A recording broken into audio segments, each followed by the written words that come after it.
Hi there, welcome to Team D's presentation. We are going to look at two different airlines today, Etihad and Emirates, and we're looking at the premium service carrier industry. So to get us started, I think it's important that we take a quick view at how the other half live.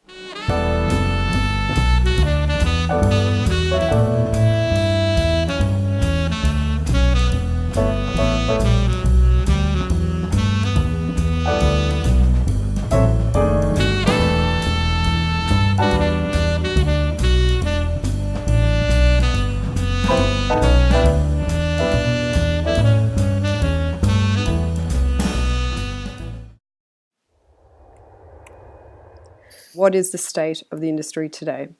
Well, basically it's in stagnation. It's considered a success if a company merely survives. The margins are low, so there's an aggressive pursuit for efficiencies, low costs.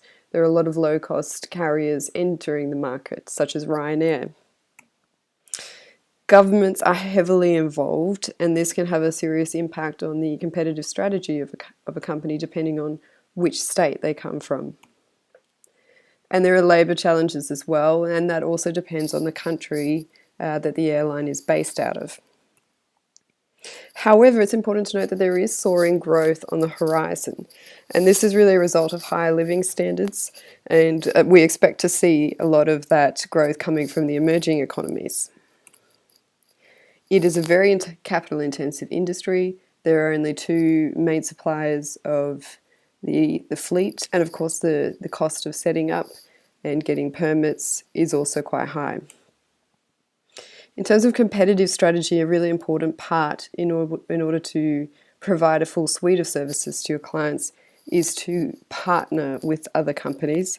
This is often done through One World and Star Alliance, but not always, as you'll see with these two companies. And also competitive strategy is, a part of that is mergers and acquisitions in order to pursue growth. And of course there are different market segments. So there's the low-cost carrier segments, you've got your premium services, and of course cargo as well. Today we'll be really focusing on that premium service segment.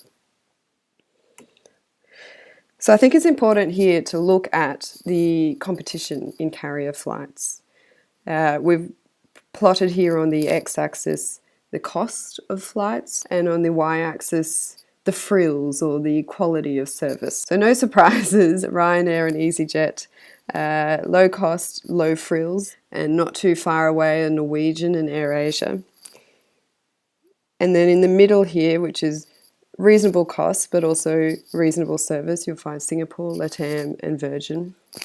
And then this group out here are really one of the highest cost groups, so you'll find that the national airlines such as Qantas, British Airways, Air France, American Airways, high cost, good service, but in our opinion they're not as high quality service as the Middle Eastern airlines, which are in fact in general slightly less costly for this, considering the service that they provide. So this gives them a significant advantage. For the purpose of this case, we need to dig deeper into the Middle Eastern market, a paradigm from the industry and dominated for three major carriers: Qatar Airways from Qatar and Emirates and Etihad Airways from the UAE. The three of them together known as the Middle East Big Three.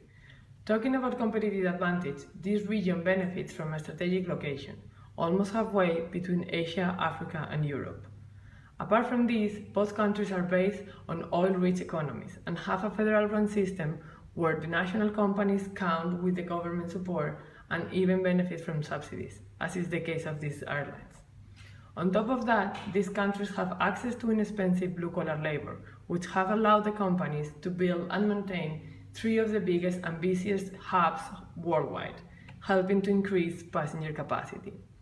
Finally, the last factor boosting the Big Three is the unique composition of the target market, based on the local high purchase power population and the big expat communities willing to travel and welcome visits, promising a high numbers of flights per resident each year.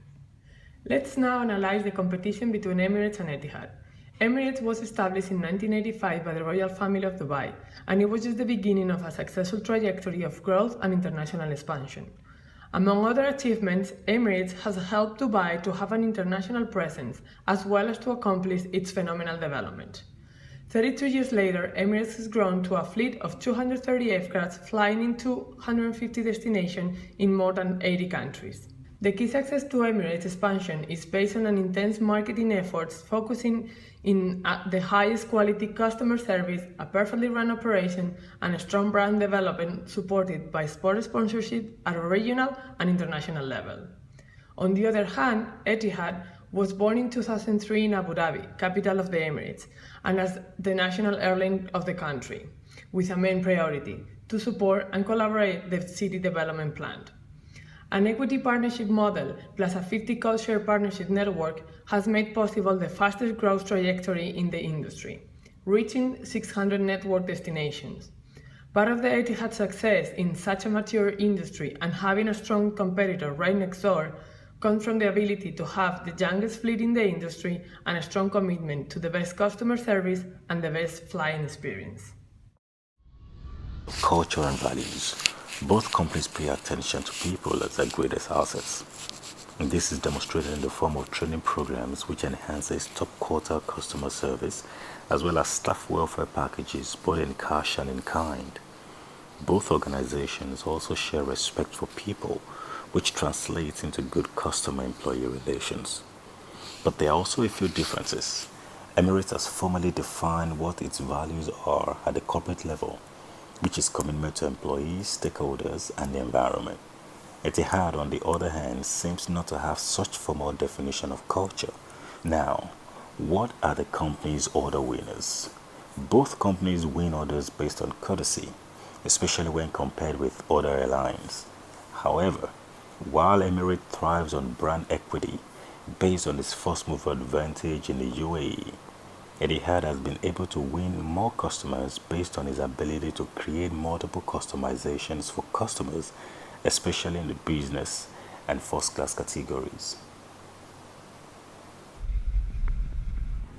In the battle for a superior place among the Middle East Big Three, also known as the MEB3, Emirates had the first mover advantage taking control of this crucial hub in the Middle East, which connects Africa, Europe, and Asia. Etihad Airways has been left to play catch-up in this zone which boasts a location superiority. The global airline rating agency airlineratings.com released a list of the world's top 20 airlines based on their safety and product ratings. Both Emirates and Etihad Airways finished right on top with a perfect 7 on 7 score. This shows how seriously both airlines prioritize passenger safety and invest heavily on providing quality service. Emirates' success is also mirrored on the development of Dubai, and this global hub has played a prominent role in catapulting the airline to the front page of success.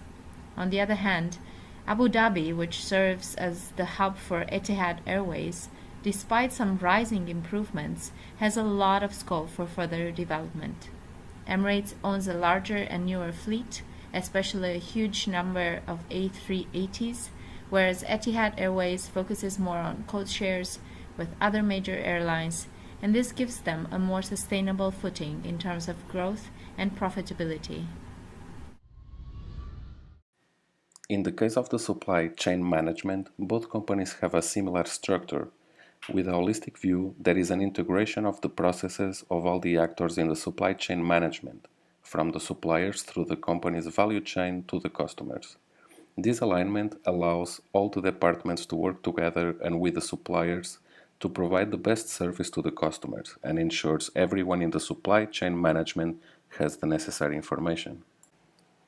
Here we present a brief summary of the different departments' role in the supply chain management structure, but for a better understanding I'm going to provide an example.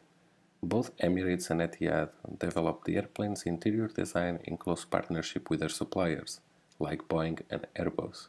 In this process, several departments are also enrolled, from marketing research and product development to the finance department that verifies the economical feasibility of the project. Customer service also has an important role, since they receive feedback from customers through various channels. Operations and procurement and also engineering ensure the technical viability and safety of the project. Human resources needs to be involved to ensure the employees receive the training to work in the new interior design environments, and IT needs to ensure the right supply chain management system is in place for proper information flow and sharing. This alignment of processes and objectives allows everyone involved to work together towards the same goal, to provide the best service to the customers in an efficient and profitable way. The trend in the industry is to become part of an alliance in order to benefit from networks, integration, and offer greater convenience to customers. However, Etihad and Emirates have never been part of any alliance. Each created its own loyalty program for miles accrual, catering to the wide pool of long-haul travelers based and passing through UAE. They cooperate with several partners to offer what we define as standard in the industry. This is part of the standard offer of all other airlines, both flag carriers and low cost, as well as premium services, which are typical of flag carriers and other major no-budget airlines. In this sense, one of the differences between the two companies is that Etihad holds significant stakes in many of the partners' airlines, while Emirates has a pure partners relationships with them. These two groups together create additional value to our two companies through creating additional revenue stream, creating fidelization among customers, giving the possibility of leveraging the partners' network, and being these partners very well-known companies, leveraging their name and reputation. Due to their similarities, the two companies will face the same kind of challenges in the years to come. A combination of external factors such as the effect of changes in oil prices, regulations such as taxes. In fact, both companies benefit from the tax-free regime of UAE. Should this change, the cost and margins will obviously be affected. Safety and security. Any major event or accident could cause a sudden reduction in demand.